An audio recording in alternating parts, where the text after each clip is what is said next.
नमस्कार दोस्तों, welcome to Kumars class. आज हम पढ़ने जा रहे हैं एनसीईआरटी ज्योग्राफी क्लास 7th का लास्ट चैप्टर, जो कि रेगिस्तान में जीवन। जो हमने 8th चैप्टर किया था, ये वहीं से कंटिन्यू है। ठीक है, 8th चैप्टर में हमने पढ़ा था कि उष्णकटिबंधीय क्षेत्रों में किस तरीके का जीवन होता है, लोग कैसे वहाँ पे जीवन यापन करते हैं। आज उसी का आगे का ही है कि रेगिस्तान में किस तरीके के लोग होते हैं, वहाँ कैसे जीवन यापन करते हैं, वहाँ कौन कौन से जीव जंतु पाए जाते हैं। ठीक है, वहाँ पे कृषि किस तरीके से की जाती है, इन्हीं सब के बारे में दिया गया है।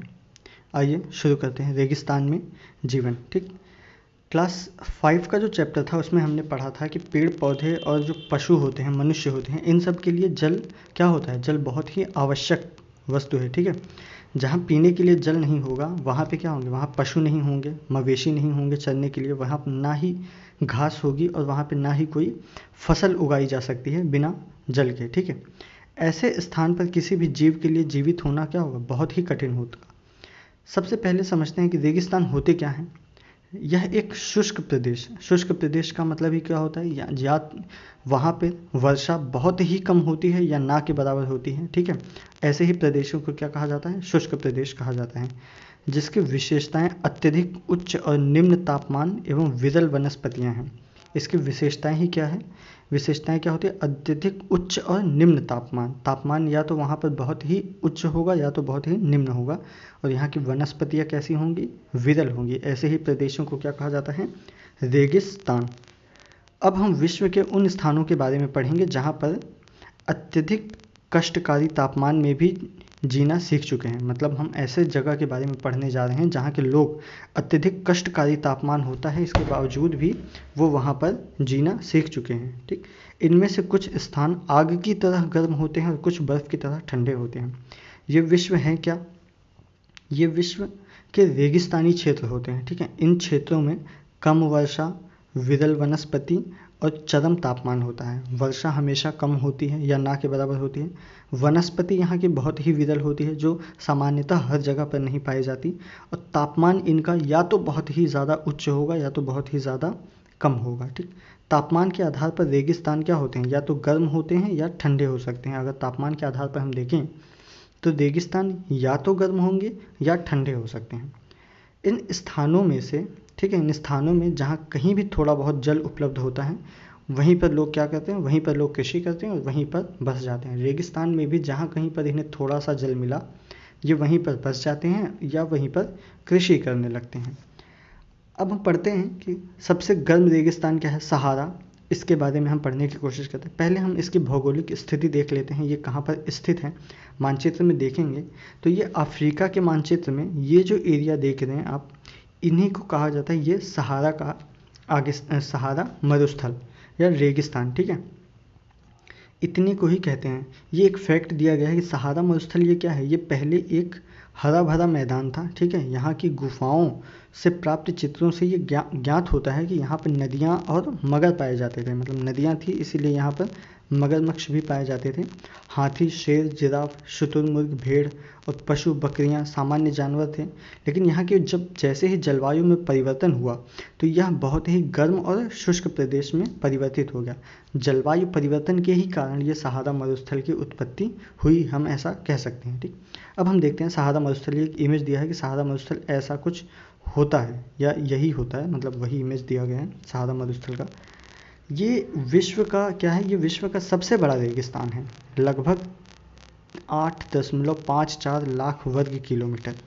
जबकि सिर्फ हमारे भारत का जो क्षेत्रफल है वो 3.2 लाख वर्ग किलोमीटर। ये ऐसे अगर इस तरीके से देखा जाए तो लगभग 2 से ज़्यादा भारत इस पूरे क्षेत्र में निवास कर सकते हैं। सहारा रेगिस्तान ये क्या है, यह 11 देशों से घिरा हुआ है। कौन कौन से देश हैं, अल्जीरिया, चाड, मिस्र, लीबिया, माली, मॉरिटनिया, मोरक्को, नाइजर, सूडान, ट्यूनीशिया और पश्चिमी सहारा। ये इन 11 देशों से घिरा हुआ है। ठीक, इसका रेगिस्तान क्या है, यहाँ पर बालू, ठीक है, मरुस्थलीय बालू की विशाल परतों से ढका हुआ है ये पूरा रेगिस्तान, और वहाँ की बजरी के मैदान और नग्न चट्टानों की सतह वाले उत्थित पठार भी पाए जाते हैं। ये पूरा मरुस्थल बालू से ढका हुआ है, लेकिन वहाँ पर क्या होता है, ये बजरी के कुछ मैदान आप यहाँ पर देखेंगे तो ये कुछ कण कैसे दिख रहे हैं, ये बजरी के कुछ कण जैसे दिख रहे हैं। ठीक, बजरी के कुछ कण के मैदान और नग्न चट्टानों सतह वाले उत्थित पठार, इन पठारों को देखेंगे तो ये नग्न चट्टानों वाले सतह पर उत्थित पठार हैं। ठीक है, इस तरीके के पठार भी पाए जाते हैं। सामान्यतः इनकी ऊंचाई कितनी होती है, 2500 मीटर से भी अधिक इनकी ऊंचाई होती है। ये इसका हमने देख लिया, ये सहारा मरुस्थलीय कहाँ, अफ्रीका में पाया जाता है। अब यहाँ की जलवायु कैसी होती है, यहाँ की जलवायु के बारे में अगर हम देखेंगे तो यहाँ की जलवायु अत्यधिक गर्म और शुष्क होती है। ठीक, वर्षा ऋतु अल्पकाल के लिए होती है। ठीक, अल्पकाल के लिए, बहुत थोड़े समय के लिए वर्षा ऋतु होती है। वर्षा कभी कभी होती है, कभी कभी नहीं भी होती है। यहाँ का आकाश कैसा होता है, ये बादल रहित और निर्मल होता है। ठीक, यहाँ नमी संचय होने की अपेक्षा तेजी से वाष्पित हो जाती है, मतलब यहाँ पर नमी वाष्पित होकर, इतना ज़्यादा तापमान होता है कि नमी जो होती है वो वाष्पित होकर उड़ जाती है। दिन में अविश्वसनीय रूप से गर्म होते हैं और दिन के समय में तापमान लगभग कितना होता है, दिन के समय में तापमान 50 डिग्री सेल्सियस से ऊपर पहुंच जाता है, और रात के समय में ही ये लगभग 0 डिग्री सेल्सियस तक पहुंच जाता है। ठीक, रेत अत्यधिक गर्म हो जाती है, दिन के तापमान के कारण रेत अत्यधिक गर्म हो जाती है, जिससे कि ताप का विकिरण होता है। इसी से यहाँ वहाँ पे सब कुछ चारों तरफ क्या हो जाता है, बहुत ही ज़्यादा गर्म हो जाता है। और रातें क्या हो जाती हैं, अत्यधिक ठंडी हो जाती हैं। रात में अचानक से तापमान गिर कर कितना, लगभग 0 डिग्री सेल्सियस तक पहुँच जाता है। अब तक जो सबसे ज़्यादा तापमान वहाँ पर नोट किया गया है वो 1922 में अल्जीरिया का, ठीक है, अल्जीरिया क्षेत्र में त्रिपोली लीबिया के दक्षिणी भाग में स्थित है। ठीक है, यहाँ का 57.7 डिग्री सेल्सियस तापमान दर्ज किया गया है। अब वहाँ का वनस्पति जात और प्राणी जात कैसा है ये देखते हैं। वनस्पति जात वहाँ पर कैसा है, वहाँ पर कैक्टस, खजूर के पेड़ और एकेशिया पाए जाते हैं। ठीक है, एक प्रकार का पौधा है। कुछ स्थानों पर मरुद्यान, खजूर के पेड़ से घिरे हुए हरित द्वीप भी पाए जाते हैं। मरुद्यान का मतलब क्या होता है, मरुद्यान ये इसको कहते हैं जहाँ पर कुछ हरे भरे पेड़ पौधे पाए जाते हैं, इन्हीं को क्या कहा जाता है, मरुद्यान कहा जाता है। और पशु वहाँ पर कौन कौन से, ऊँट, लकड़बग्घा, सियार, लोमड़ी। ठीक, कहाँ चला गया ये, ऊँट, लकड़बग्घा, सियार, लोमड़ी, बिच्छू, सांप की विभिन्न जातियाँ और छिपकली यहाँ के प्रमुख जीव जंतु हैं। ठीक है, कुछ वैज्ञानिकों को यहाँ पर मछलियों के कंकाल भी मिले हैं। मछलियों के कंकाल से पता चलता है कि यहाँ पर जीवन पहले कैसा था, वो नदियों का जीवन था। पानी यहाँ पर बहुत ही अधिक मात्रा में पाया जाता था। यहाँ के लोग कैसे हैं, अब सहारा मरुस्थल के लोग के बारे में देखते हैं तो यहाँ पर बुदुइन और तुआरेग, इस प्रकार की जनजातियाँ, चलवासी जनजातियाँ यहाँ पर पाई जाती हैं। ठीक, यहाँ के जो लोग होते हैं वो कौन कौन से जानवरों को पालते हैं, भेड़, बकरी, ऊँट, घोड़े जैसे जानवरों को ये लोग पालते हैं। ठीक, इन्हीं से ही इनको दूध मिलता है और इन्हीं की खाल से ये पेटी, जूते या पानी की बोतल बनाने के लिए चमड़ा प्राप्त करते हैं। पशुओं के बालों का उपयोग ये चटाई और कालीन बनाने के लिए करते हैं, या कपड़े, ये सब किससे बनते हैं, पशुओं के चमड़े से। धूल भरी आंधी और गर्म हवाओं से बचने के लिए ये लोग क्या करते हैं, भारी वस्त्र पहनते हैं।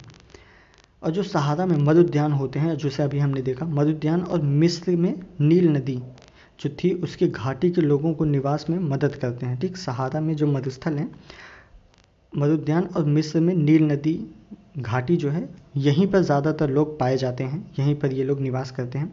यहाँ जल की उपलब्धता है, इसीलिए ये लोग यहाँ पर निवास करते हैं, और जल की उपलब्धता होने के ही कारण यहाँ पर खजूर के भी पेड़ उगाए जाते हैं। चावल और गेहूँ, जौ और सेम जैसी फसलें भी उगाई जाती हैं। मतलब किस किस की कृषि की जाती है यहाँ पर, मुख्यतः खजूर उगाए जाते हैं, और फिर चावल, गेहूँ और जौ, सेम जैसी फसलें भी उगाई जाती है। मिस्र में उगाई जाने वाली कपास क्या है, ये पूरे विश्व में बहुत ही प्रसिद्ध है। वहाँ की कपास जो मिस्र में उगाई जाती है वो बहुत ही प्रसिद्ध है। तेल की खोज संपूर्ण विश्व में अत्यधिक मांग वाले इस उत्पाद का अल्जीरिया, लीबिया एवं मिस्र में होने के कारण सहारा रेगिस्तान में तेजी से परिवर्तन हो रहा है। मतलब क्या है कि तेल की मांग पूरे विश्व में इतनी बढ़ रही है कि इससे क्या हो कि अल्जीरिया, लीबिया और मिस्र में जो इनके खदान पाए जाते हैं तेलों के, इससे क्या होता है, यहाँ के क्षेत्रों में परिवर्तन हो रहा है। उस क्षेत्र में प्राप्त जो और महत्वपूर्ण खनिज हैं वो क्या है, वो लोहा, फॉस्फेरस और मैग्नीशियम और यूरेनियम। ठीक, ये वहाँ पे महत्वपूर्ण खनिज पाए जाते हैं। यहाँ की सांस्कृतिक जीवन शैली में भी धीरे धीरे परिवर्तन आ रहा है।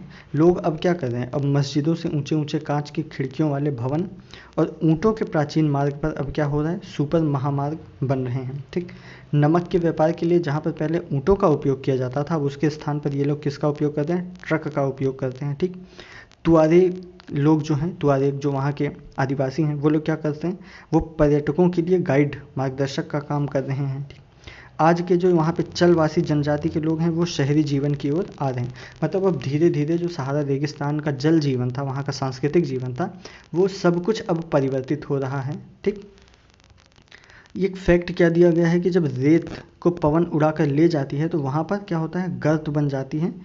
जहाँ गर्त में भूमिगत जल सतह पर आ जाता है वही मरुद्यान बनते हैं। मतलब मरुद्यान बनते कैसे हैं, जब रेत उड़ जाती है उस जगह से और भूमिगत जल ऊपर आ जाता है तो वहाँ पर मरुद्यान का निर्माण होता है। छोटे छोटे पेड़ पौधे निकल आते हैं जिन्हीं को क्या कहते हैं, मरुद्यान। ये क्षेत्र उपजाऊ होते हैं, लोग इनके आसपास निवास करते हैं और खजूर के पेड़ तथा अन्य फसलें उगाते हैं। जैसे अभी हमने देखा गेहूँ, चावल, जौ, सेम जैसी फसलें उगाते हैं और खजूर के पेड़ भी उगाते हैं। ठीक, कभी कभी यह मरुद्यान असामान्य रूप से बड़ा भी हो सकता है। मोरक्को में क्या है, टेफिलालेट मरुद्यान ऐसा ही एक विशाल मरुद्यान है जो लगभग 13,000 वर्ग किलोमीटर के क्षेत्र में फैला हुआ है। मतलब कहाँ, मोरक्को का टेफिलालेट मरुद्यान, ये 13,000 वर्ग किलोमीटर में फैला हुआ है। अब हम इसके बाद हमने सहारा का रेगिस्तान देखा, अब हम ठंडा रेगिस्तान जो अपने भारत में है, जिसको हम लद्दाख कहते हैं, ठीक है, उसके बारे में पढ़ते हैं। ये क्या है, लद्दाख ये मुख्यतः दो शब्दों से बना हुआ है। ला जिसका अर्थ होता है पर्वतीय दर्रा, ठीक, और दाख जिसका अर्थ होता है देश। मतलब जो लद्दाख है वो पर्वतीय दर्रों का देश है, वहाँ पर बहुत ज़्यादा पर्वतीय दर्रे पाए जाते हैं। जम्मू कश्मीर के पूर्व में ये बृहद हिमालय में स्थित है। ठीक, इसे एक हम ठंडा रेगिस्तान भी कहते हैं। ठंडा रेगिस्तान क्यों कहते हैं, क्योंकि यहाँ पर टेम्परेचर जब नीचे गिरता है तो वो बहुत ही ज़्यादा, रात्रि के समय में तो ये लगभग -40 डिग्री सेल्सियस तक ये पहुँच जाता है। इसके उत्तर में क्या है, काकाकोरस पर्वत श्रेणियाँ पाई जाती हैं, काकाकोरम पर्वत श्रेणियाँ। ठीक है, और दक्षिण में जास्कर पर्वत स्थित है। लद्दाख से होकर क्या बहुत सी नदियाँ भी बहती हैं, जिसमें सिंधु नदी प्रमुख हैं। ये नदियाँ कहाँ पर बहती हैं, ये नदियाँ क्या करती हैं, ये महाखड्ड जिसको हम गौज कहते हैं, ठीक, गौज का निर्माण करती हैं। लद्दाख में अनेक हिमानियाँ भी हैं, जैसे कि कौन सी हैं, ग्रेगी हिमानी। एक ग्रेगी हिमानी पाई जाती है लद्दाख में। वहाँ से कौन सी नदी बहती है, सिंधु नदी पाई जाती है। ये उत्तर में कहाँ पर स्थित है, काकाकोरम पर्वत श्रेणी, और दक्षिण में जास्कर पर्वत श्रेणी के पास स्थित है। लद्दाख की ऊंचाई कितनी है, ये लगभग कारगिल से 3,000 मीटर से लेकर 8,000 मीटर से भी अधिक इसकी ऊंचाई पाई जाती है। ठीक है, यहाँ की जलवायु अगर हम देखेंगे तो यहाँ की जलवायु कैसी है, शीतल और शुष्क होती है। ठीक, शीतल मतलब ठंडी और शुष्क होती है। ऊंचाई पर वायु परत पतली होती है, जिससे सूर्य की गर्मी में अत्यधिक तीव्रता महसूस होती है। ग्रीष्म ऋतु में दिन का तापमान 0 डिग्री सेल्सियस से कुछ ही अधिक होता है। मतलब ग्रीष्म ऋतु में भी यहाँ का तापमान कितना होता है, 0 डिग्री सेल्सियस से कुछ ही अधिक होता है। और रात का तापमान क्या हो जाता है, ये 0 से 30 डिग्री सेल्सियस से नीचे चला जाता है। मतलब समझ सकते हैं 0 डिग्री सेल्सियस पर जब बर्फ़ जम जाता है और यहाँ का तापमान 0 डिग्री सेल्सियस से -30 डिग्री सेल्सियस तक चला जाता है। शीत ऋतु में ये कितना हो जाता है, ये बर्फीला ठंड हो जाती है यहाँ पर, और तापमान लगभग 40 डिग्री सेल्सियस के नीचे रहता है।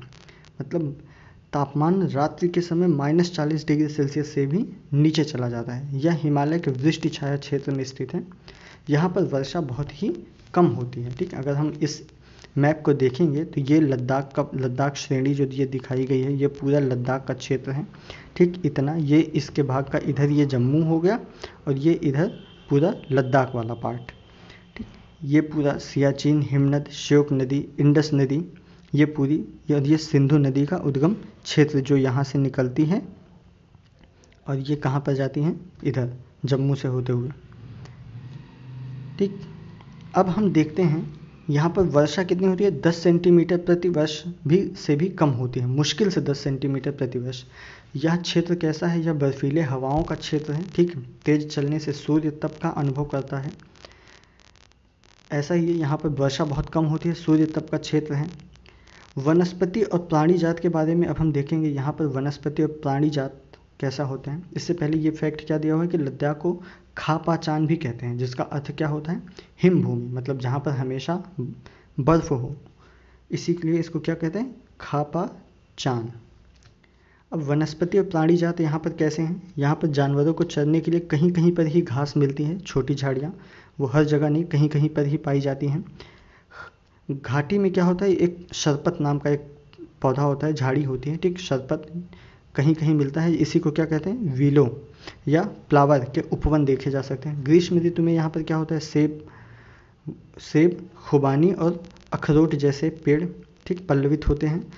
पक्षियाँ में कौन सी विभिन्न प्रजातियाँ पाई जाती हैं, रॉबिन, रेडस्टार्ट, तिब्बती स्नॉकॉक, रेवन एवं ह्यूप यहाँ पर पाए जाने वाले सामान्य पक्षी हैं। कुछ प्रवासी पक्षी भी होते हैं। ये प्रवासी पक्षी पशुओं को में क्या कहते हैं, जंगली बकरी, जंगली भेड़ या क्या विशेष प्रकार के कुत्ते आदि पाए जाते हैं। पशुओं से क्या होता है, इन पशुओं से ही यहाँ पर दूध और मांस और खाल प्राप्त की जाती है, ठीक। याक के दूध से ही यहाँ पर पनीर और मक्खन बनाने का कार्य होता है। बकरी और भेड़ के बालों का उपयोग ये लोग किस लिए करते हैं, ऊन बनाने के लिए करते हैं। ये फैक्ट क्या दिया हुआ है, चीरू और तिब्बती एंटीलोप एक विलुप्त प्रायः जीव है, जिसका शिकार क्या होता है, शहतूश नामक इसके ऊन के लिए होता है। क्या है ये, चीरू और तिब्बती एंटीलोप, जिसका वजन हल्का और अत्यधिक गर्म होता है। इसके बाद क्या दिया है, यहाँ पे लद्दाख के लोग कैसे होते हैं वो देखते हैं। लद्दाख और तिब्बत ये क्या है, ये मध्य एशिया के निवासियों के बीच कई समानता होती है यहाँ पर, ठीक है। यहाँ के अधिकांश लोग या तो मुसलमान हैं या फिर ये बौद्ध धर्म से संबंधित हैं।